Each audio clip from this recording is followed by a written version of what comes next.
you guys for coming. I appreciate you guys coming today. I'm happy to have the opportunity to speak with you all at the same time, at the same place. You know, I've been silent for 40 years, so the opportunity to speak to a crowd, I always take advantage of that. So today, I know you're probably wondering, what about course introductions and overviews could be so interesting that it would be the keynote address? But it has bigger implications, and honestly, I want you to be able to think about the implications that could come with someone introducing themselves and knowing what's about to happen in the course before it happens, and feeling comfortable, especially if they're not technologically advanced as their classmates, or they may not be used to working on computers, taking classes on computers. They're just not comfortable in the course itself. But in addition to that, your course overviews. When you are introducing your course or your modular or any part of the section of your course where the curriculum changes, how are you introducing the learners to that? How are you letting them know that this is about to happen? This is just a small component of course design, obviously, but I felt it important enough that it was something that I hadn't seen a lot of presentations or talks done on. And I think it's very, very important. I'm about to show you the implications as to why it's important. And I hate to do the whole stereotypical TED Talk where I'm going to tell you a story about myself, but I'm actually going to tell you a story about myself. So I'm sorry. So yeah, I do take this very personal, and I'll tell you why this is important to me and why allowing your learners to be comfortable and introduce themselves, as well as giving them a heads up as to what this course is going to entail. I'm going to show you why this is important. I'm originally from a small town called Camden, New Jersey. I'm from Camden. It's actually not a small town, but you may have heard of it, you may not have. Some people refer to it as East Philly. It's an inner city, very urbanized community. You may have heard of us through our 1980s, maybe the crack epidemic in the 80s. Nobody remember that. Just didn't know what that ring a bell. But yeah, we had a little issue back in the 80s and 90s. They kind of made us famous. But besides that, being from Camden has really exposed me to how to learn quickly and how to learn effectively in situations where I'm not comfortable, because I don't feel like I fit in for a number of reasons. So my dad moved there during the 1970s. He was offered a position with Campbell Soup, which is one of the major employers in the Camden area, and he accepted that position. My dad just moved from Virginia. I wasn't born yet. He moved from Virginia to Camden because he felt that being poor was a major inconvenience. And you know, poverty is very time consuming. And so it was taking up a, you know, he started working at Campbell Soup, and my dad said, well, you know, I'm just an average contributor, so I need to figure out a way that we're not poor anymore, so we can get out of our dangerous neighborhood, or whatever the case may be. So he, you know, my dad, he went to college, he took night classes. My dad finished his degree, and literally he worked his way up the ranks in Campbell Soup, and eventually landed an executive level position in the 1990s. And after my dad's promotion with Campbell Soup, we were able to move to that so-called, you know, safer neighborhood. We packed up everything in one car and moved to our new house in a single trip. Actually, I'm kidding. We used the moving truck. We didn't do that. But here's an image of my old neighborhood in Camden. I actually went home a few weeks ago and took some pictures of my old neighborhood, so you can see the devastation that Camden has undergone due to economic deprivation, economic gaps, and technology gap, a lot of issues in Camden, right? And this is where my dad moved us in our new home. And so obviously a lot of things change, right? When your dad is an executive, you know, he goes from a basic contributor up to a position where he now can afford his family to move in the northern side of New Jersey, and we can have a nice house with a yard, we can play, ride our bikes. Still can't ride a bike. And you know, a lot of people are weird about, oh, I can't ride a bike. No, I don't know how to ride a bike because growing up we didn't have bikes.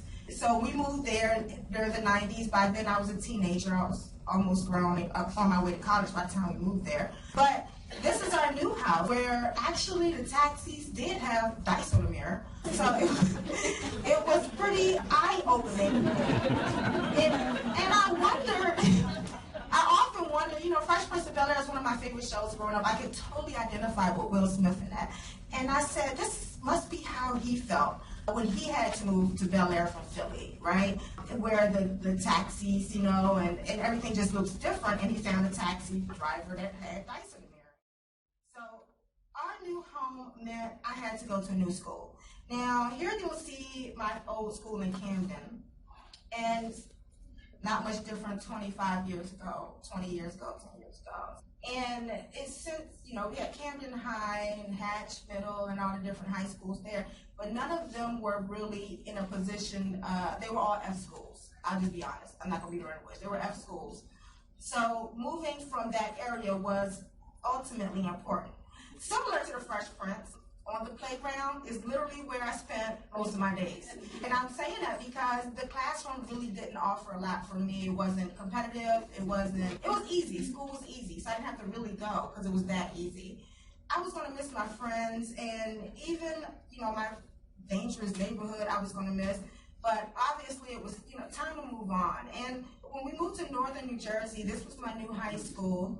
And so I was definitely a fish out of water. So you can imagine some of the issues I may have faced coming from that type of environment. And although I understood why Will Smith in the Fresh Prince, he changed his coat inside out because he wanted to stand out. But honestly, I just wanted to fit in. You know, that's something that he did because that's what worked for him. And he wanted people to know who he was. But when I went to school, everyone knew who I was at this new school, and I didn't want that. I wanted to fit in and blend in and look like everyone else.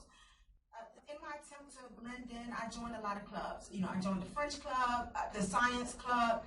I tried to play sports, but unlike Will Smith, I realized at this moment that I am terrible at sports.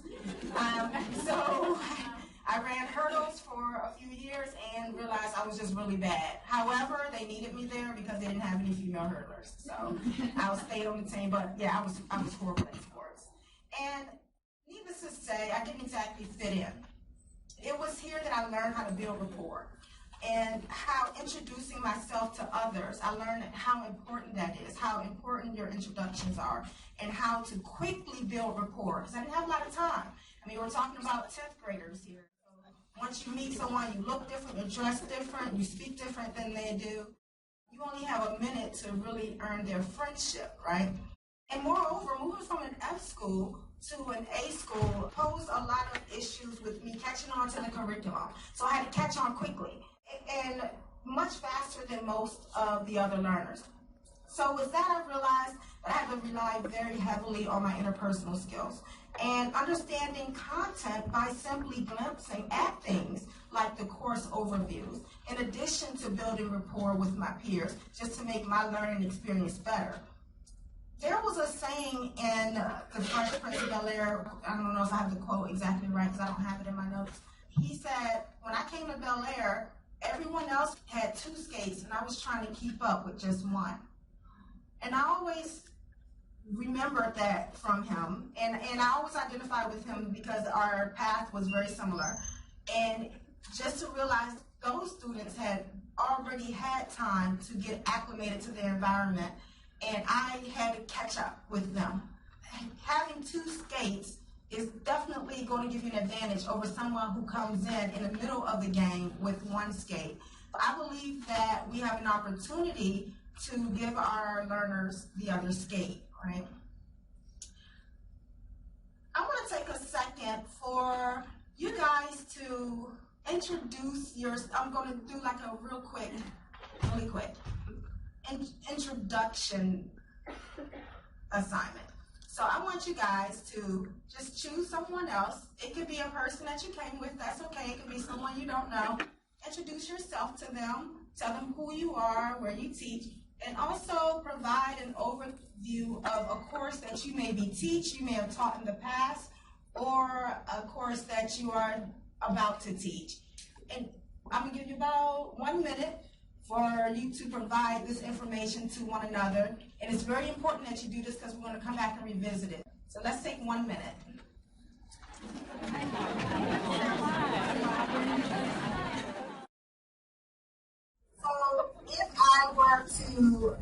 randomly select someone to tell me your partner's,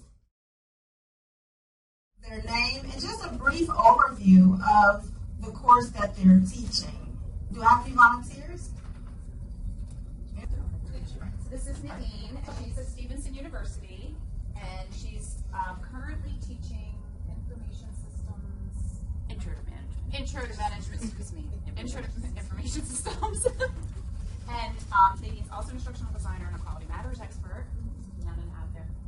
But she feels it's very important to, the teaching, because it keeps you current in the field, and it keeps you involved with everything and the latest trends, and it helps her in her role as an instructional designer as well as teaching. Great. So let me get one more person. I like that. One more person who can introduce your partner and tell me a brief overview of the course that they're teaching, have taught, or is going to teach. One more volunteer? I don't have anyone, so I just have to pick up. There you go, Miss Cynthia. Hi, I'm here this morning with Ms. Dolores, and she's from Prince George's Community College, and she teaches accounting both face-to-face and online. Did she provide an overview of her accounting course? Only in that. I did that real quick just to know that when we are describing to our students what's about to happen, there's a lot of vagueness and ambiguity. And I'm saying that because as I'm a peer reviewer for Quality Matters and one of the Blackboard reviewers, also over course design. I see a lot of vagueness in how we're telling learners what's about to happen, how we're telling learners what this course is about. And I know sometimes it's tough to articulate what the course is about, but there are some people who really rely heavily on how you introduce your course to set the expectations. So looking at Quality Matters. Quality Matters says the course overview and introduction section, it sets the tone for the course, it lets you know what to expect, provides guidance. That ability to give a brief overview is kind of like your elevator speech. I don't know if you guys remember the elevator speech in any communications course you may have taken. That's your course overview. That's super important to learners. The introduction section of your course is important because not all learners are as advanced, and we want to make them feel welcome. They may even have the imposter syndrome. I learned this a few weeks ago at the Women of Excellence conference. Imposter syndrome is like, I don't know if I really belong here. People are going to find out that I shouldn't be here. Where you don't feel like you are a part of the community because you don't feel like you actually belong there. And believe it or not, there are people that walk around at your job, your place of employment right now, that feel that they're an imposter. They don't have the confidence. They don't think they actually belong to sit among people like you. That imposter syndrome is real. It's a real thing. It took me years and years to get over it and to realize that if I didn't belong here, I wouldn't be here. And, you're not an imposter, but in online learning, a lot of those learners feel they don't fit in with the learners that are already there. Oh my gosh, everyone's so quick, they're so fast, I'm not as fast as them. Do I really belong here? So that's very important for you to be mindful of that. When you are allowing them to introduce themselves, let them know that in whatever terms, you belong here. If you didn't belong here, you wouldn't be here. And also, when you do your overviews, be succinct, be explicit, and give an elevator speech on all of your overviews and introductions to the course. So let's look at a few examples. In addition to the basics, so if we look at a basic course overview, it could be something like the instructor would say, welcome to the course. It's great that you came here. Let's review the syllabus. There's a course schedule and any other important information for the course. Say you may need this, that, the other for the course. An example is they may even record a video message. We see those in courses all the time. Welcome to the course, video message. And it also, the faculty member may require learners to read the syllabus. You are required to read the syllabus. That's basic, and we expect that as a core basic. That is not exemplary. That's basic. And we have faculty that create these videos and just think it's exemplary. Not necessarily. It's really good, but it's a basic expectation. So in addition addition to the basics, which we do want basic, an exemplary practice is that of you like actively welcoming your students and making yourself available to them as the course initiates as well as during implementation of the course. And you can achieve this by an introduction discussion board. The things you say in that discussion board we see introduction discussion boards that are blank oftentimes. People aren't participating in them because they're not for points, right?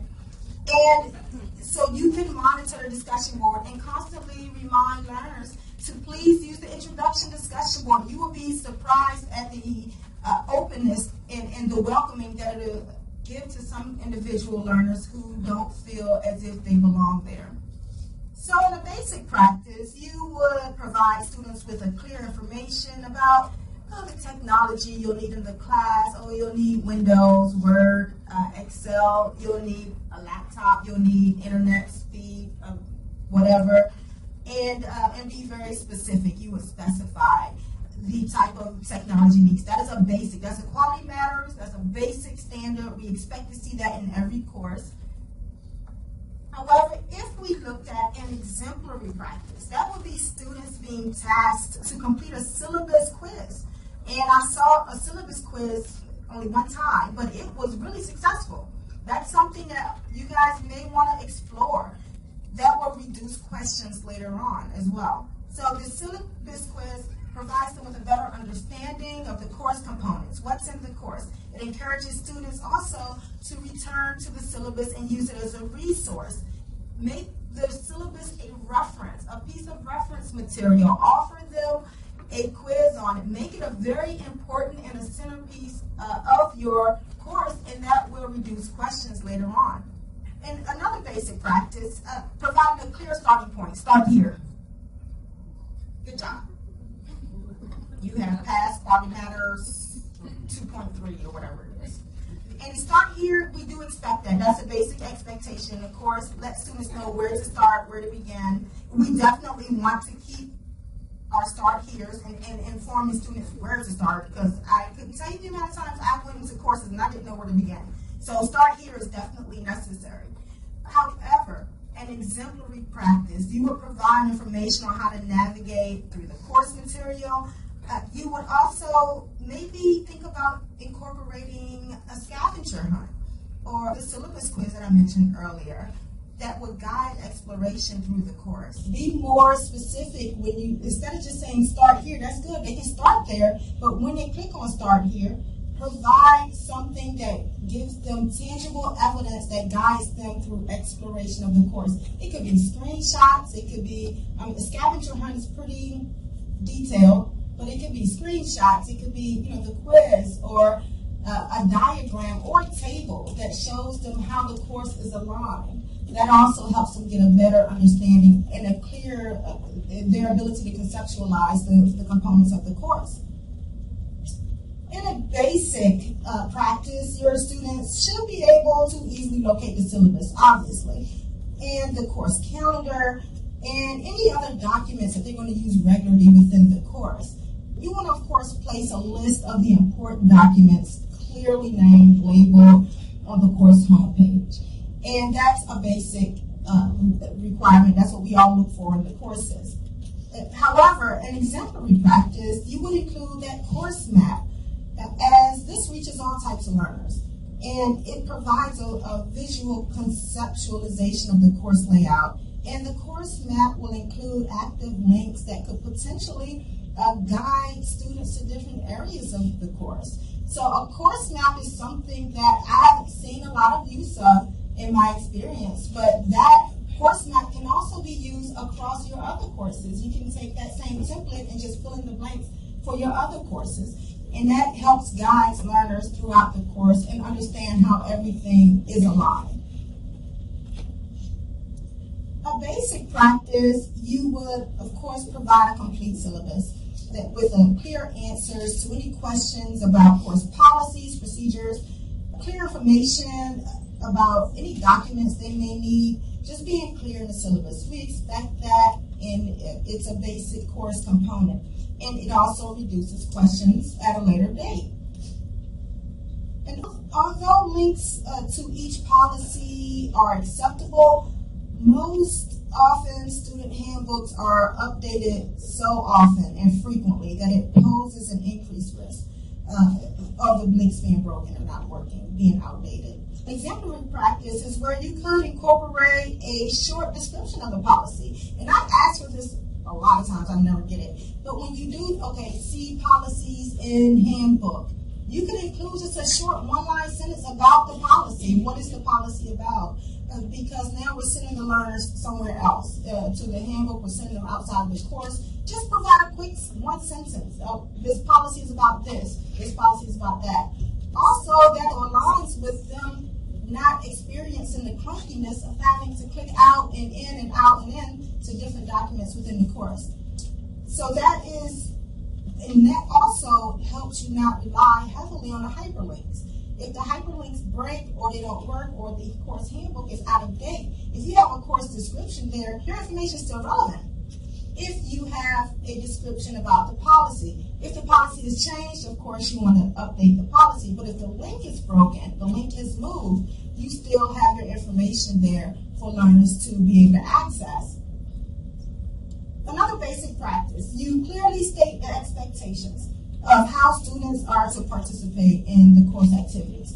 And you state how students will receive credit. You put the little table up there that has the grades. It has how many points each activity is worth.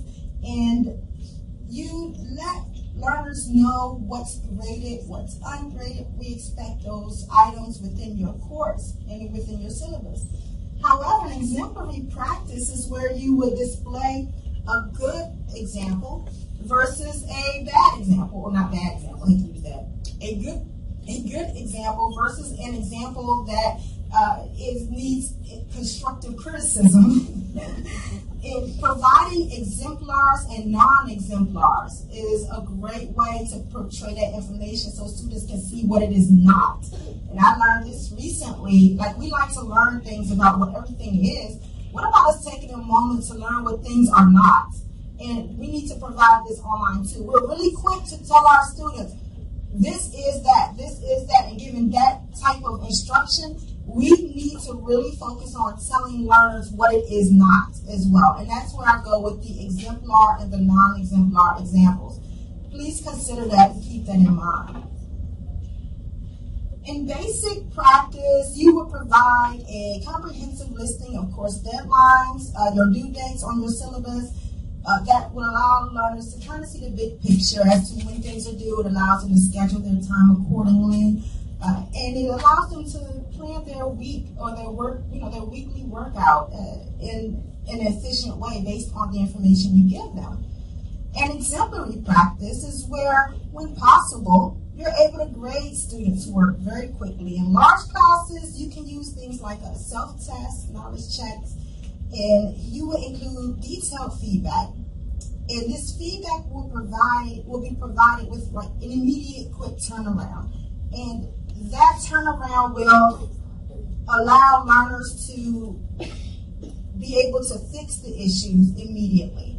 We don't, when we grade, some faculty are hesitant on saying when the papers will be done. You believe it or not, it's like a real thing. We thought it was 24 hours, right? Like, oh, you're great, or 36 hours, whatever. It's very rare that I see that. Faculty are not being succinct and clear as to when they will grade stuff. And letting them know that when you turn in your assignment, it will be graded and it will be turned back. It will be returned to you in 2-3 days, whatever the case may be. And when you give that feedback, these feedback specific, measurable feedback and all that good stuff, but let them know when it's going to be turned back in. And this is important when students are waiting, and it causes anxiety when they're waiting for their test grade. So try to think about what's realistic for you and what works out for your schedule when you're telling learners when to expect their graded assignments back. In basic practice, you encourage interaction between the students and yourself to eliminate that feeling of isolation, that feeling of I'm here by myself, I'm in a box. We would love to see you either design courses or instruct courses where you are encouraging learners to communicate with one another. And I don't mean respond to two of your peers. I mean, as a faculty, as the facilitator of the course, coming in and facilitating the course in a manner that encourages natural and organic discussions, not required discussions that are inorganic because they're trying to meet the needs of the course requirements. And in order to do that, you have to be present. There's no such thing as a course running itself. And most of my advanced IDs and online faculty know this. If a course is running itself, it's a tutorial. And we don't want to charge our learners $30,000 to take a tutorial. And there's accreditation issues with that as well. So we want to be sure that we're present in the class, that you are facilitating discussions, you're encouraging learners to have organic conversations, and that you are not intervening with the conversations, but you're guiding the conversations in a way that it happens naturally. In exemplary practice, you would also try to provide the exemplar, the non-exemplars, and also let the learners know who you are. Your welcome message. What do you say about yourself? I mean, not give personal information like, oh, I'm in debt or I have student loans, like I'm tempted to do sometimes, but try to tell them something about yourself that's appropriate. Hey, I have a dog, share pictures of your dog, things like that, so that you seem like a real person. Have a voice in your course. Be present. And this will help them get to know you. And there's been research, I don't have the quotes or anything, but there was recently research where faculty who were introducing themselves about even small little tidbits, their dog, their kids, their full-time job, whatever, the learners rated them as being more connected to their faculty members than faculty members who did not do that, who just put up a bio. So that showed us that that is an effective method for having learners feel like they're, first of all, part of the community and that they belong there, and they're not isolated. So a basic practice is you understanding that some students are completely new to online learning. And this, obviously, they may have some issues with etiquette. And I'm not saying discussion board and they are cussing each other out. I'm saying etiquette as in if someone asks you a question, etiquette would be to respond. That's good etiquette. Don't ignore them because the time has passed. So we've seen that. That module is over, move on to the next module, and there's questions that learners did not answer because we're moving to the next module, So that's poor etiquette. And then on top of that, how to be appropriate in discussion boards as well. We do want to enforce that. An exemplary practice is where you would provide resources and examples to educate them. So if you have some screenshots or some good conversations that you could hide, hide the students' names and information, their identifiable information. If you can provide some screenshots, like this is a meaningful conversation, this is how we like to converse in this course, providing examples and non-examples to new learners when you're discussing etiquette is extremely helpful, and it sets the expectations. Discussion board is something that we're still doing a lot of research on. There's a lot of holes and a lot of gaps there, but with the limited information we have now, let's at least try to inform those who are new to online learning that there are ways that you conduct yourself online, just the same way as you conduct yourself when you're face-to-face. Basic practices where you would use the default names for the tools, definitely, that are part of your LMS, whether it's Canvas, Blackboard, D2L, or whatever you're using, Moodle. And consistent, being consistent with the names. If you're going to call it a discussion board, always call it a discussion board. I've witnessed it being switched between discussion threaded discussion, and then discussion board. And then I've seen DQ and DT all in the same course. And to some new online learners, they can get a little confused by that. So be consistent when you're naming the tools within your course.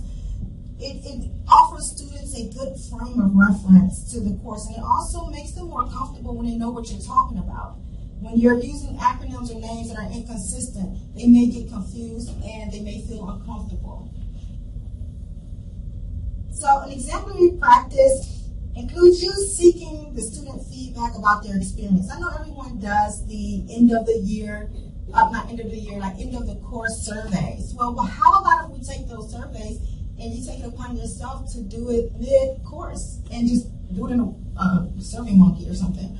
The same questions and do it mid-course. And I mean, we're not asking about the environment. Is there enough lighting? Could you access the facilities? We're asking about what your experiences are online. And believe it or not, a lot of the end of the course surveys for online are not really geared towards online.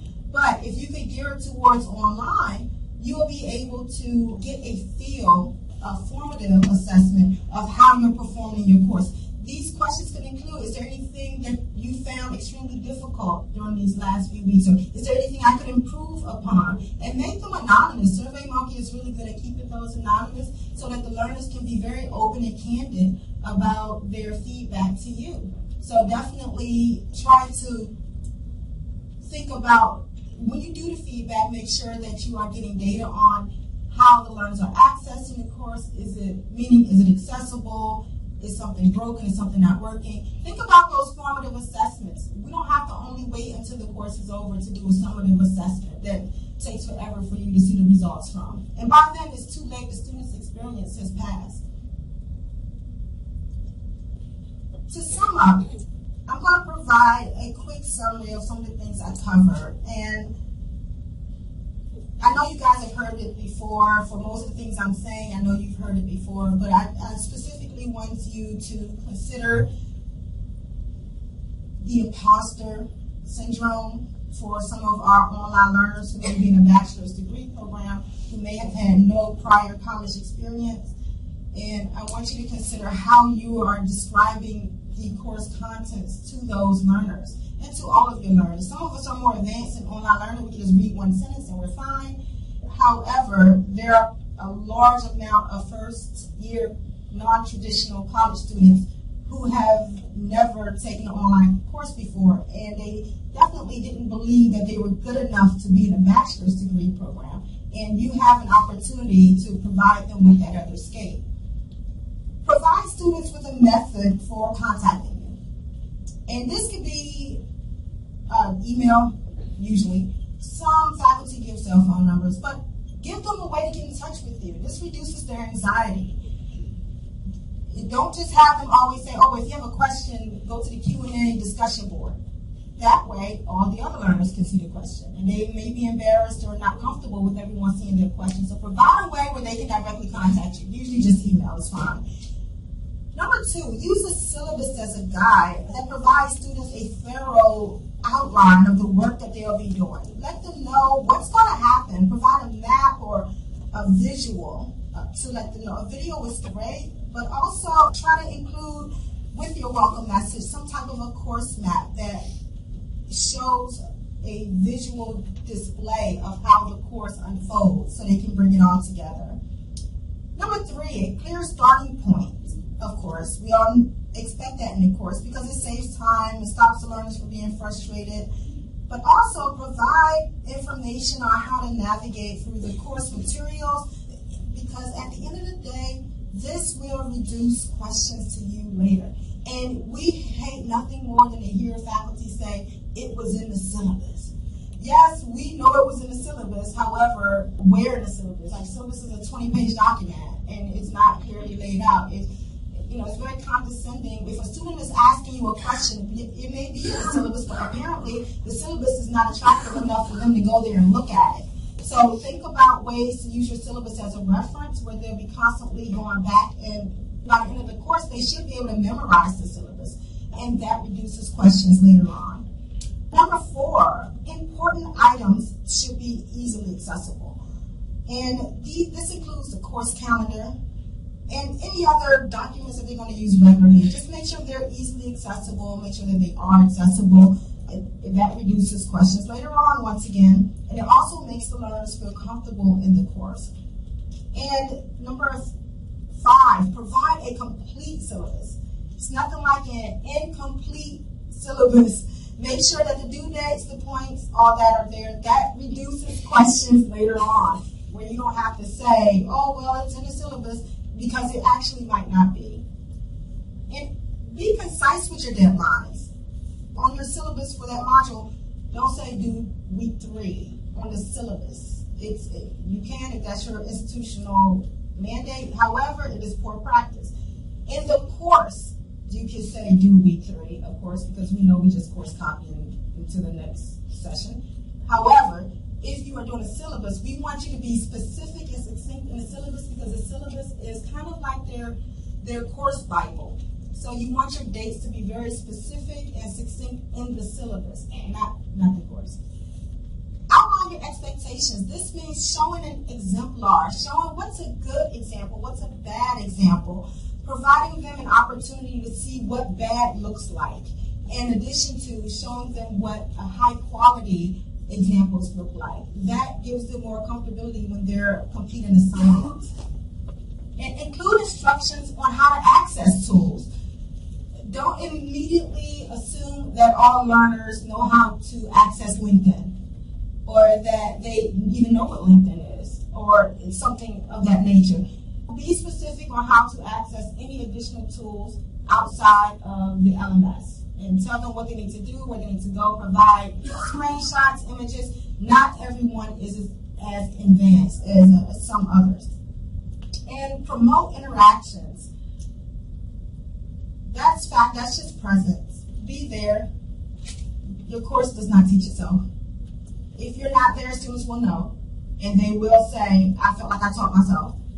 And they will express that on their end of the term surveys that you weren't there. They know when you're not there. And doing automated announcements are great. The announcements where you can set the schedule, where they show up, the announcements come out every module, whatever. Students can still tell that it's not a real person. I'm saying this about promoting interactions because some learners who are used to face-to-face learning, who are new to online learning, are used to that engagement with their faculty member. Why is that a problem? Why do we feel like we don't need to do what we did when we taught face-to-face? Why do we think that this is easier, or that we can just let the course teach itself? Because it's obvious from the feedback from our learners and from research, those learners know that we're not there. Please be present in your course. And that's it. So thank you all for listening. This is my contact information if you want to continue the conversation. And the slide deck is there on my website, and it's also going to be available on MDLA's website. So does anyone have any questions? We have about 4 minutes. Sure. One of the things you said was we should encourage organic discussion. I really wanted to know if you had any suggestions on how to actually get students talking organic, because I think that's a big challenge for us.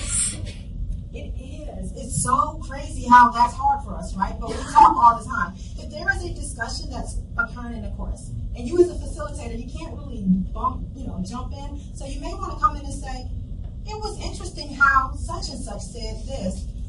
I know that such and such has experience in this area. What is your opinion on that? This means you have to know who's in your class. If you have 60 students in your class, of course it's going to be difficult. But if you have 5, 10, 20 students in your class, you could possibly know who has experience in something. You have to look for those opportunities.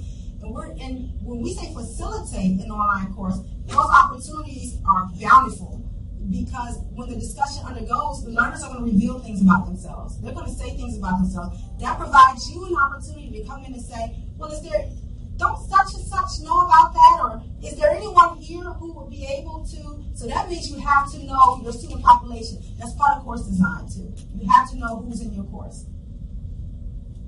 Any other questions? Just as a follow-up to that, what's your opinion or your ideas on actually awarding students points for participating in the discussion? Do you think that's something that should be mandatory to encourage the discussion? Unfortunately, yes, I do. I hate to say let's give them points for participation. And I hate to say let's give them points for doing something that you would think they would want to do to further their education, right? That's not always the case. So we have to give them some type of incentive to at least come and look. In this incentive, I'm not going to say, and I guess a better way to make yourself not feel so bad about doing it is, this incentive is for you to come and look at the message board. Oh, you got to respond. But this incentive is really for you to come and look at the message board and participate, as opposed to this incentive is just for your response. So that's, I mean, yeah, I think we should. We will have the discussion boards be empty.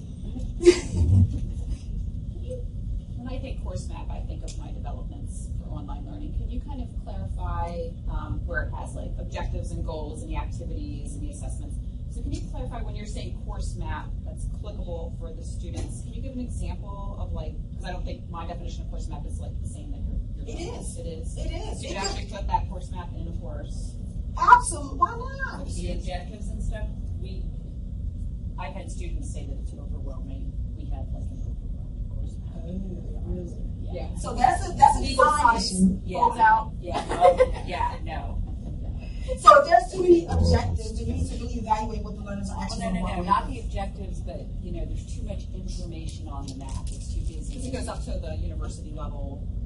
Yeah, that's too much. That is too much. Course map, so that's Yeah. A simple table about this course, about how it fits into their degree program, whatever overall program. That would be nice for them to know where does this fit into the program. And then also in your course map, provide links. You can provide hyperlinks to different areas in the course that aligns with the course map. That course map in your syllabus could actually be a reference tool. They can always go to the course map and know where they are in the course, use that as a link, but it's only referring to this course. Not institutional goals, not program goals, just this course. And also how this course fits into the grand scheme of things, but we're not going to put all those other things in the course map. Keep it simple, but hyperlinks may help. Thank you. I just want to make sure. Anyone else? Got 2 minutes. I have a comment about this previous question. At my institution, we're thinking about taking out the institution level parts of the syllabus and putting them as a link in every Blackboard course by default. So that would take away all the attendance and dishonesty and all that stuff. And it takes it out and puts it there so they all have access to it. You should look at it. But the syllabus is actually just course related. Are you guys putting like a paragraph or a sentence or something about the policies? We do something like that. A short sentence. So if you say for institutional policies, yeah, click here. I don't just say click here. You say more information about A, B, and C, or academic integrity, please, So. Okay, yeah. Providing just a quick sentence.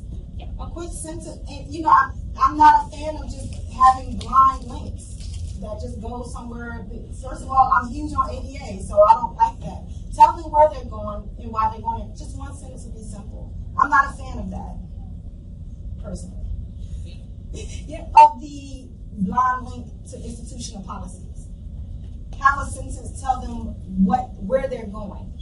Not just, you're going to see the institutional policies, but more like you're going to see academic integrity. Academic integrity means this. A lot of people don't know what that means. That's the plan. Yeah. Good job. Yeah. Awesome. Any other questions before I go? All right, thank you guys. You've been very gracious.